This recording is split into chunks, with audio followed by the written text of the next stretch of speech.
Welcome back to the channel. A lot to unpack this week, a lot to talk about, especially with the Bank of Canada now cutting a full 50 basis point. A monumental move by the Bank of Canada, one that was highly expected by economists and many Canadians.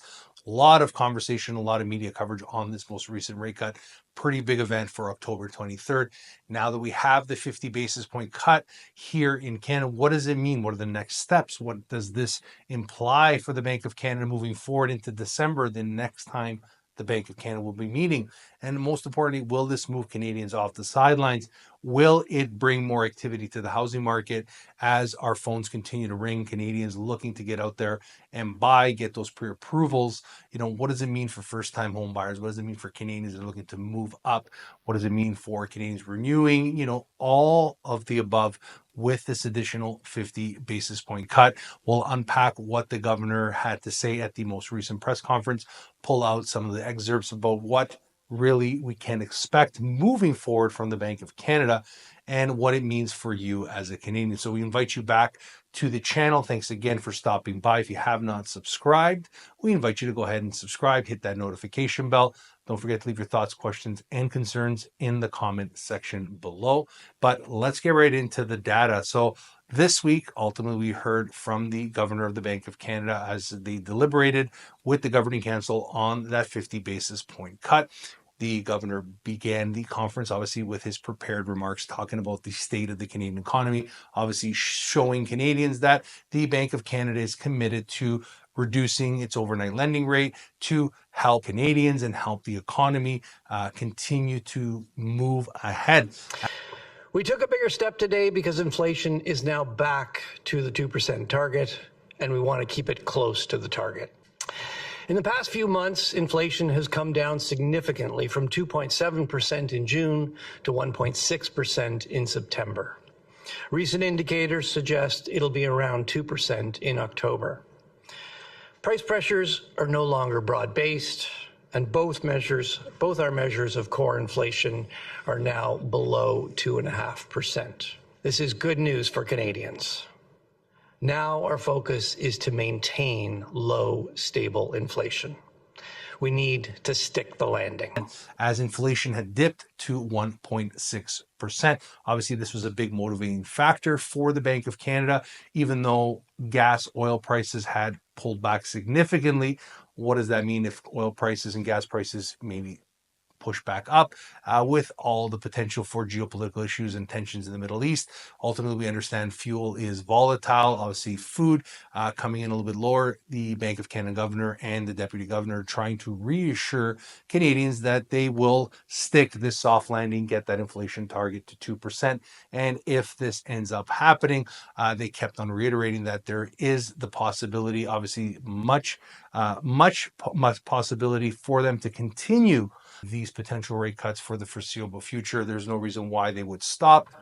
If the economy evolves broadly in line with this forecast, we anticipate cutting our policy rate further to support demand and keep inflation on target.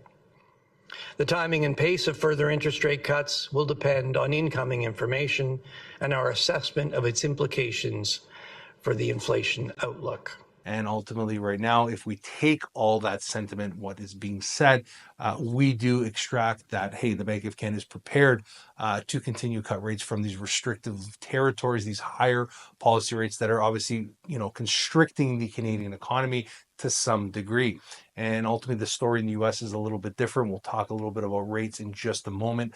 But more importantly, ultimately, the Bank of Canada is seeing that with inflation now below 2% as a result of these oil prices, ultimately what they're pointing to is that fixed rate products, mortgages, variables, rents, all the mortgage shelter components, everything goes into those particular payments, obviously are still relatively high. They're excessive, but as the Bank of Canada continues to pull back on that policy rate, and if we see some easing in fixed rate mortgages, well, we can see that overall mortgage interest costs sort of pull back as rents are starting to pull back. The decline in inflation in recent months reflects the combined effects of lower global oil prices, slightly lower shelter price inflation in Canada, and lower prices for many consumer goods like cars and clothes.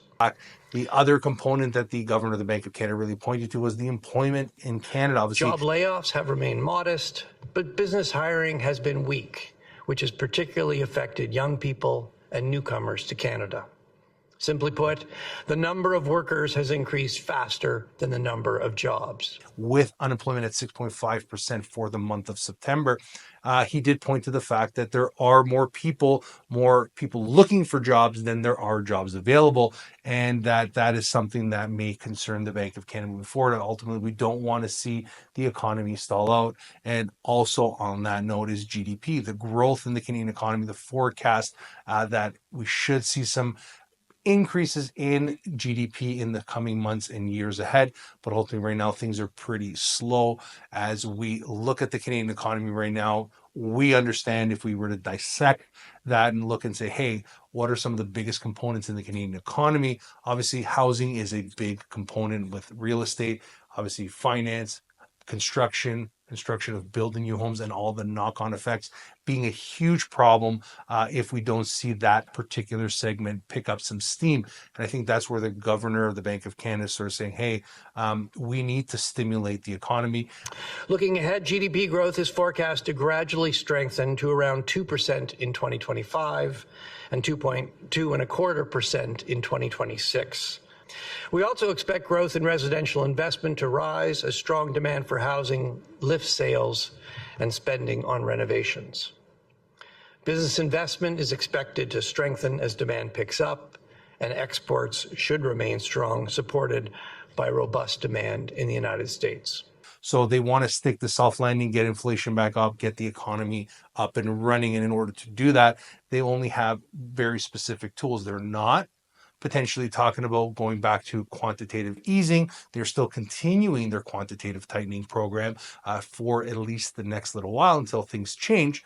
But ultimately, what they're going to do is reduce those interest rates, because those interest rates, when they start to pull them back, especially 50 basis points like we saw this week, those can take some time for the economy to digest those changes. Remember, sentiment, what is happening in those business and consumer outlook surveys, they pointed to it. The governor talked about it, saying, hey, things are not looking too good. With these surveys, Canadians are a little bit apprehensive on, their jobs, spending in the economy, inflation. So these are some of the components that are pretty much making the Bank of Canada believe that we need further rate cuts. And this is literally talking to Canadians that are saying, hey, what do we do now? Right? I was thinking about buying a home. I've been on the sidelines for quite some time now. We've seen a significant progression in rate cuts from the Bank of Canada. What is it that we should be doing? And ultimately, the Bank of Canada, even Deputy Governor Carolyn Rogers, pointed to in this press conference that obviously housing is interest rate sensitive. It is usually the first canary in the coal mine. It is the barometer for what is happening. So if interest rates drop, we tend to see a reaction in the housing activity. If interest rates were to go down or up, obviously there's an inverse reaction to those particular changes, and the Bank of Canada is very closely monitoring what's happening there. And ultimately, that could obviously put the Bank of Canada in a different state of mind if we start to see the housing market really get overheated. Now, thank you, Governor, for taking our questions. Can you take us through the bank's consideration in weighing this cut versus the potential risk it may have on the housing market and in accelerating shelter prices? When we published our April monetary policy report, we were expecting some modest increase in house prices. That was ahead of this decision. We did then, and we continue to point out housing as a risk to our inflation forecast. So it's something we're going to continue to watch. Ultimately, what we target is inflation. We don't target any particular measure in the housing market or an interest rate, but it's clear there is some pent-up demand in the housing market. We'll see how it goes. Now, I don't think the real estate market's going to overheat overnight. We do believe that over time, over the next few months, as these interest rates begin to be felt in the economy, people feel a little bit more, feel better about spending in the economy. Maybe their psychology, their sentiment begins to change as we start to see more people slowly emerge into the housing market. Eventually that will turn the tides, and that can take 12 to 16 to 18 months. And ultimately that could also move builders off the sidelines that are going to see the opportunities ahead as interest rates drop to get those projects initiated where they were previously pretty much in a hiatus. They were pretty much not even building homes that many Canadians wanted. And ultimately, as these mortgage renews, as all these mortgages come to renewal, around 70% of mortgages have yet to renew, as they renew into 2025, 2026 is the bulk of them that got mortgages at 2020, 2021, and 2022 begin to renew. We'll see exactly where interest rates rest. Now, very important, obviously, fixed rate mortgages do not move lock in step with the Bank of Canada. And these points are sort of hammered home with a recent question by Robin McLister from the Mortgage Logic News, obviously pointing to the fact that the U.S. Treasuries are bouncing up because of the fact that the potential for U.S. cuts are not as aggressive.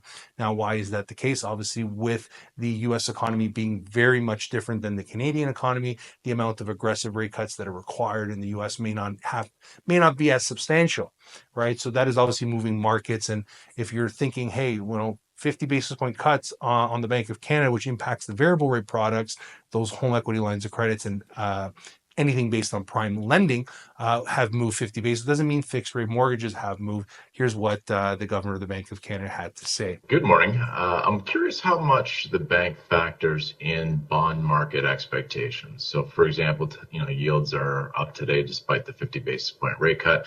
Seems the market doesn't really believe we need much more rate cuts than are already priced in. So if yields were to start marching higher, maybe with U.S. yields going up, how much would that market outlook affect your expectation of how much more easing we need here in Canada? Well, these hypothetical questions are always a little hard to answer. Look, obviously, we look at broad financial conditions because that has an influence on the strength of demand in the economy. What we control, which is the one-day money, the overnight rate, that feeds through to financial conditions, but it is certainly not the only thing that is influencing financial conditions. As you highlighted, Canada's financial system is very integrated with the global financial system. It's very integrated with U.S. markets. So all those things are also going to affect financial conditions in Canada. And yes, we look at financial conditions when we're taking our decisions because, people don't fund their mortgage at our overnight rate. They fund their mortgage at their mortgage rate, which could be a variable rate. It could be a 5-year rate. If you're a business, you're not borrowing money overnight at the Bank of Canada rate. You're paying the prime rate. You're probably borrowing for a few years. So yes, we do look at the rates that businesses and households are actually facing. That's a key ingredient to broader financial conditions, and that's something we look at when we take our interest rate decisions. So ultimately, I really think it's important for Canadians to understand when going out into the process of getting your pre-approval, looking at your options, especially if you're planning to buy within that 120-day window, once you get that pre-approval, 120, 130 days, understanding that the data is going to change. We have a lot of clients that we've talked about that have selected a fixed rate product, now are approaching and getting really close to their closing and are really contemplating selecting a variable with the fact that the Bank of Canada is going to be on a cutting path for the foreseeable future. I mean, this is literally what the governor of the Bank of Canada say. And I do encourage you to watch the full video, listen to what is said, what is not said, what is sort of, hidden behind a lot of comments. I mean, the Bank of Canada governor is not going to come out and say, hey, we are cutting, but he's pretty much telling us we are going to cut if things sort of align broadly with our expectations. So, they've been very clear, I think as clear as they can possibly be. And without saying to Canadians directly, we're going to be cutting rates, because they did learn a valuable lesson back in 2020 when they told Canadians to go blow their brains out with debt. But ultimately right now they're very cautious. They're very walking on broken glass here, just really trying to bolster up their image, trying to regain the trust of Canadians. But ultimately, I mean, this is where we are right now. I think we have to keep a close eye on what's happening in the US, especially if you're looking at fixed rate mortgages.